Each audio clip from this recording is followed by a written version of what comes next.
Hello friends, welcome back to Just English classes. कैसे हैं आप सभी फ्रेंड्स? स्वागत है आपका मेरे चैनल पे। और आज हम जो है वर्ड्स के बारे में पढ़ने वाले हैं। इससे पहले वीडियो में मैंने आपको शेक्सपियर के बारे में 5-6 वीडियो दिए हैं, जिनमें काफ़ी सारे क्वेश्चन, कम से कम 300 से ऊपर क्वेश्चन मैंने आपको दिए हैं, जो आपके एग्जाम में आपकी बहुत हेल्प करेंगे। उनको भी आप देख सकते हो। और अब यहाँ पर जो है मैं आपको वर्ड्स पढ़ाने वाली हूँ। वर्ड्स हमने स्टार्ट किया है और इसी के बारे में हम लोग जानेंगे। ठीक है, चलिए शुरू करते हैं। क्या है आज की क्लास में हमारे पास? तो resolution and independence was originally called. बताइए, पहला क्वेश्चन है रिजोल्यूशन। लाइक शेयर कीजिएगा, ज्यादा से ज्यादा लोगों के पास में है ना। रिजोल्यूशन एंड इंडिपेंडेंस 1802 में आया था। वाज ओरिजिनली कॉल्ड, इसका इसका जो है ओरिजिनली नेम क्या है? तो लीच गैदरर। आप सभी को जानना चाहिए कि लीच गैदरर जो है इसका दूसरा टाइटल है।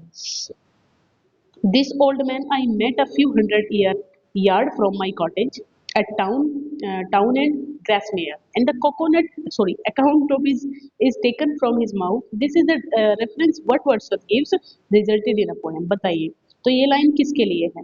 तो देखिए, इसके बारे में अगर हम बात करें तो इसमें आपका ऑप्शन यही हो जाएगा, रिजोल्यूशन एंड इंडिपेंडेंस को ही ये जो है रेफर करती है ये लाइन, है ना। This old man I met a few hundred yard from my cottage. Which poem was written after the death of Lord Nelson? Lord Nelson की डेथ के बाद कौन सी पोएम लिखी थी विलियम वर्ड्सवर्थ ने? तो ये हो जाएगा character of a happy warrior. Question क्या है? Wordsworth brother passed away. Wordsworth के ब्रदर की डेथ कैसे हुई थी? तो वर्ड्सवर्थ के ब्रदर की डेथ हुई थी भाई शिपरेक में, यानी कि शिपरेक, जहाज डूबने की वजह से। Eastern daughter of the voice of God, where does this line appear? ये लाइन कहाँ पर आती है? तो ये लाइन आपकी आती है ऑट टू ड्यूटी में। लेडोमिया नाम का जो इनका वर्क है वो क्या है? देखिए, ये एक नैरेटिव पोएम है, तो सी हो जाएगा। The sweetest thing that ever grew beside a human door, where do this line appear? ये लाइन कहाँ पर आती है? The sweetest thing that ever grew beside a human door, तो ये आती है आपकी टू लूसी पोएम्स में। इफ सॉलिट्यूड और फियर और पेन और grief should be thy portion, whom is Wordsworth referring to? तो देखिए, ये लाइन कहाँ पर आई है? इफ सॉलिट्यूड और फियर और पेन और ग्रीफ, तो इससे आप याद रखिए ये आपकी डोरोथी वर्ड्सवर्थ है ना। रेफरिंग किसको रेफर की है इन्होंने? डोरोथी वर्ड्सवर्थ को रेफर की है। Michael is a pastoral poem that presents the, ये क्या है भाई? The pathetic. अच्छा, ये दो द पैथेटिक में स्पेस नहीं है तो इसलिए थोड़ा लगा। The pathetic life of a shepherd Michael, है ना। तो बताइए, माइकल का नाम आते ही आपको समझ जाना चाहिए, है ना। What is the name of his son? अच्छा, उसके बेटे का क्या नाम पूछा है यहाँ पर? तो माइकल नाम की इनकी पोयम है एक, वर्ड्सवर्थ की, आप सभी जानते हैं। तो इसका बेटे का नाम जो था इसमें वो ल्यूक था। ल्यूक था उनके बेटे का नाम। Nature never did betray the heart that loved her. तो नेचर नेवर डिड बेट्रे, इस लाइन को बहुत अच्छे से याद रखिए। और बहुत मोस्ट इंपॉर्टेंट ये क्वेश्चन है आपके लिए, बहुत जरूरी क्वेश्चन है गाइस। चिंटर नेवी की लाइन है। Wordsworth mentions about Burns and Chatterton in the poem. कौन सी पोएम में वर्ड्सवर्थ ने बर्न्स और चैटरटन को इंक्लूड किया है? तो देखिए, इसकी बात कर लेंगे हम लोग, तो ये आपका आ जाएगा कौन से में? ये आ जाता है भाई, ए ऑप्शन है ना। रिजोल्यूशन एंड इंडिपेंडेंट में इन्होंने बर्न्स और चैटरटन का जो है मेंशन किया है इन दोनों को। Not without hope we suffer and we mourn, ये लाइन कहाँ पर आती है? तो not without hope we suffer and we mourn, ये आती है आपकी पील का सन में। कहाँ पर आ जाएगी? पील का सन। The poem elegiac stanzas was suggested by a picture of Peele castle in a storm painted by. तो ये बताइए, the elegiac stanzas was suggested by a picture of Peele castle in a storm painted by, बताइए किसके द्वारा paint किया गया था? तो sir George Beaumont. Milton thou shouldst be living at this hour, this line appears, ये line कहाँ पर आती है? तो ये तो देखिए ऑन मिल्टन की, टू मिल्टन के लिए की है। लंदन 1802 कह लीजिए इसको, या टू मिल्टन कह लीजिए, एक ही बात है। Thou soul was like a star and dwelt apart. तो ये भी वर्ड्सवर्थ ने किसको रेफर की है? मिल्टन को रेफर की है। इसमें कोई दिक्कत वाली बात नहीं है ना। सभी जानते होंगे इस लाइन को तो अच्छे से। चलेंगे, तो the alternative title of Ruth, Ruth का जो अल्टरनेटिव टाइटल है वो क्या है? तो द इन्फ्लुएंस ऑफ नेचर। क्या है? Influence of nature. The language of poetry is a selection of the real language of man. जो लैंग्वेज है पोएट्री की, वो एक रियल सिलेक्शन है किस चीज का? लैंग्वेज ऑफ मैन का, इन अ स्टेट ऑफ वर्विड सेंसेशंस। तो देखिए, ये लाइन आती है आपकी कहाँ पर? इसकी बात करेंगे, ये लाइन वर्ड्सवर्थ की है ना। किसकी ओपिनियन है ये? Language of poetry the selection of the real language of man in a state of fluid sensation, तो ये विलियम वर्ड्सवर्थ की ही point of view.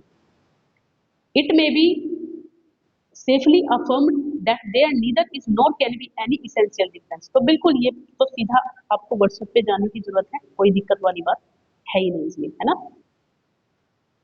College was the first to criticize Wordsworth theory of poetic diction. Coleridge जो है वो first है किस में, मतलब कॉलेज ने जो वर्ड्सवर्थ को क्रिटिसाइज किया है, फर्स्ट क्रिटिसाइज किया है वर्ड्सवर्थ को इन्होंने जो है, तो अपनी कौन से पोएटिक डिक्शन में इन्होंने इसको किया है, तो ये बताना है आपको। तो ये हो जाएगा बायोग्राफिया लिटरेरिया, है ना, बायोग्राफिया लिटरेरिया, जो कि 1917 में आया था शायद। चलिए, Wordsworth settle down with his sister Dorothy and college at Alfoxden, but for the last 50 years of his life lived first at Dow Cottage, Grasmere and finally कहाँ पर रहे, तो ये बहुत पता होना चाहिए आपको, बिल्कुल बेसिक क्वेश्चन है। रिडल माउंट इसका आंसर हो जाएगा, क्या हो जाएगा, है ना, रिडल माउंट इसका आंसर हो जाना चाहिए पहला। What is the subtle subtitle of Prelude? Prelude का सब टाइटल क्या होगा, है ना, the growth of poet's mind, C option. The Prelude is in, Prelude में जो है कितनी बुक्स हैं टोटल, तो यहाँ पे 14 बुक्स का जिक्र है, 14 बुक्स आपको प्रील्यूड में मिलते हैं। What is the complete title of the poem Immortality Ode? तो इमॉर्टैलिटी ओड का जो पूरा टाइटल है वो है ode intimations of immortality from recollections of early childhood 1803 to 06, पहला ये है ना। In which poem does Wordsworth call a child best philosopher mighty prophet seer blast?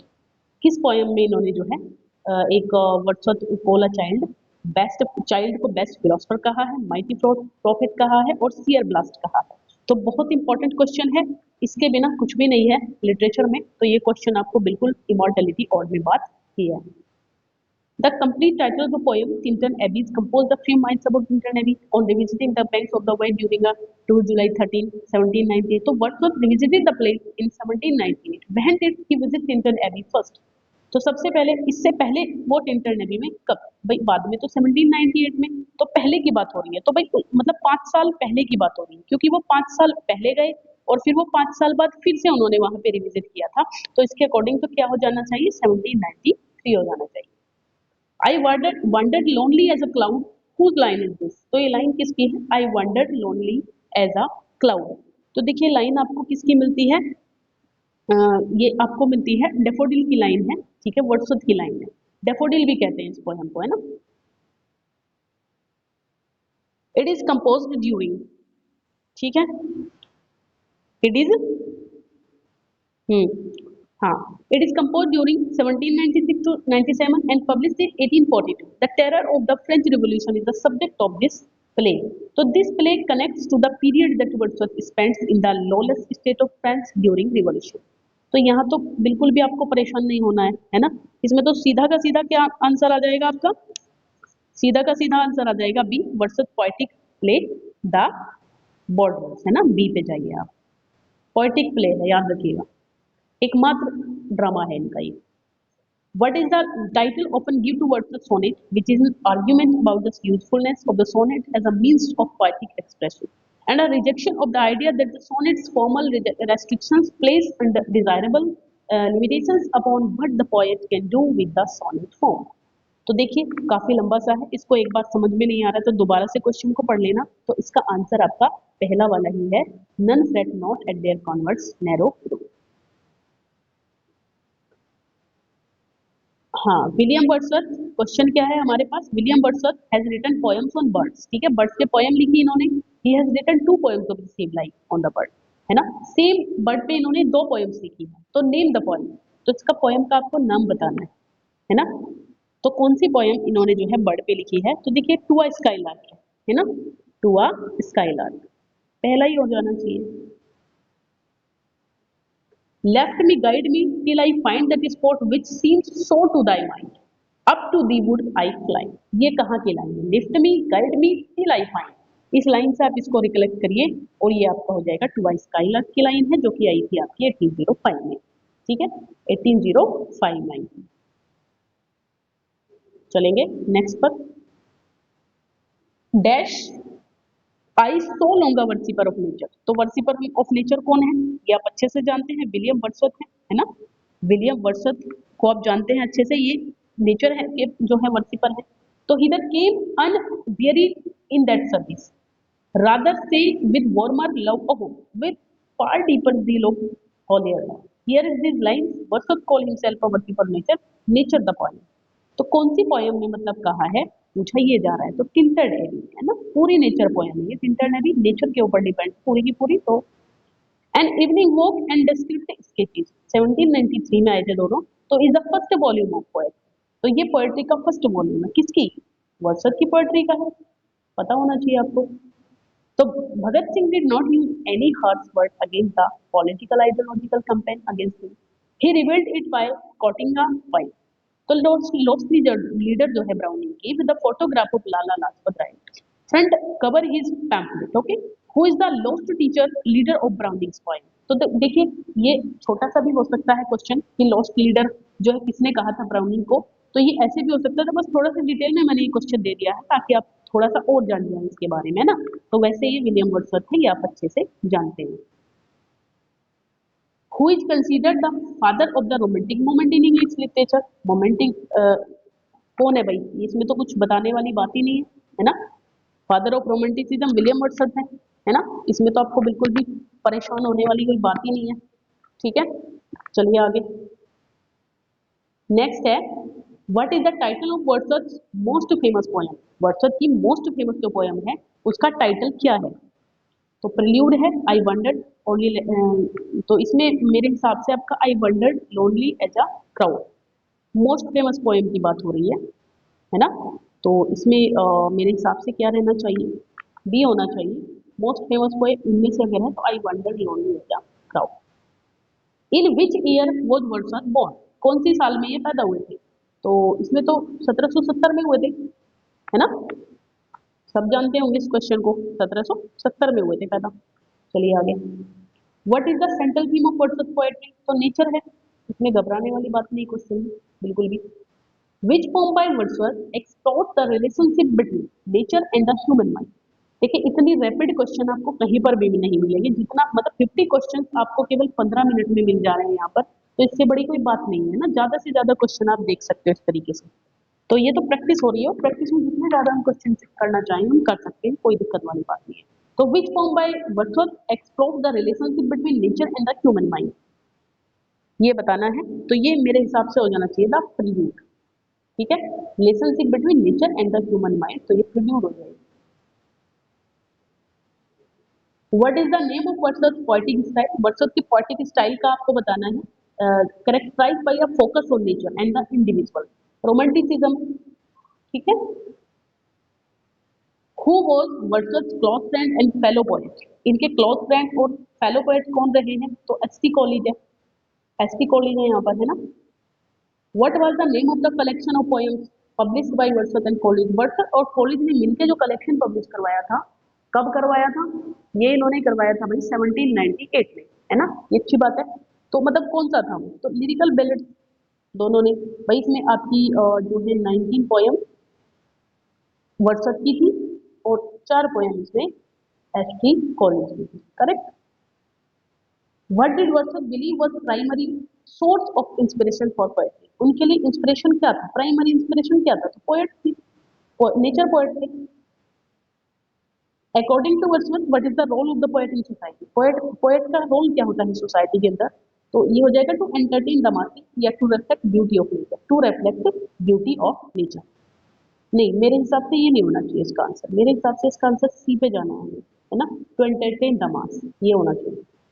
What is the characteristic of Wordsworth poetic style, Wordsworth के poetic style की characteristic क्या है, तो ये बनेगी आपकी फोकस ऑन अर्बन लाइफ। ठीक है, how did Wordsworth poetry influence the romantic movement, Wordsworth की जो पोएट्री है वो रोमांटिक मूवमेंट को कैसे इन्फ्लुएंस करती है, by emphasizing the importance of reason, by exploring the beauty of nature, तो यही हो जाएगा मेरे हिसाब से, तो है ना 6 में, या फिर एम्फेसाइजिंग इम्पोर्टेंस ऑफ रीजन, ये भी होना चाहिए ना। What is Wordsworth legacy in English literature? English literature में वर्ड्सवर्थ की लीगेसी क्या है? He considered one of the greatest poet of romantic movement, yes, है ना? तो यही हो जाना चाहिए, यही रहना चाहिए, है ना? Yes. How did Wordsworth poetry reflect his views on nature? Wordsworth की पोएट्री नेचर के किस व्यूज को मतलब दिखाती है? By portraying nature as a source of fear, by predicting nature as an reflection of human emotions, by increasing the importance of urban life, by ignoring nature altogether. तो ये हो जाएगा बी, बी होना चाहिए, है ना? What is the significance of Wordsworth poem the prelude? Prelude का significance क्या है? इट इज एन ऑटोबायो, यही है, ऑटोबायोग्राफिकल पोएम है ये, पोएट्स के डेवलपमेंट की है, डेवलपमेंट दिखाता है इसमें कैसे चाइल्डहुड से जो है उन्होंने नेचर से कनेक्ट होकर सभी चीजें करी। How did Wordsworth poet influence later poets? Later poets से कैसे इन्फ्लुएंस हुई? By encouraging them to focus on urban life, by inspiring them explore the beauty of nature. तो यही हो जाएगा, ठीक है? चलिए भाई, बाय बाय, टेक केयर, मिलेंगे नेक्स्ट वीडियो में, तब तक के लिए बाय, टेक केयर, पढ़ते रहिए।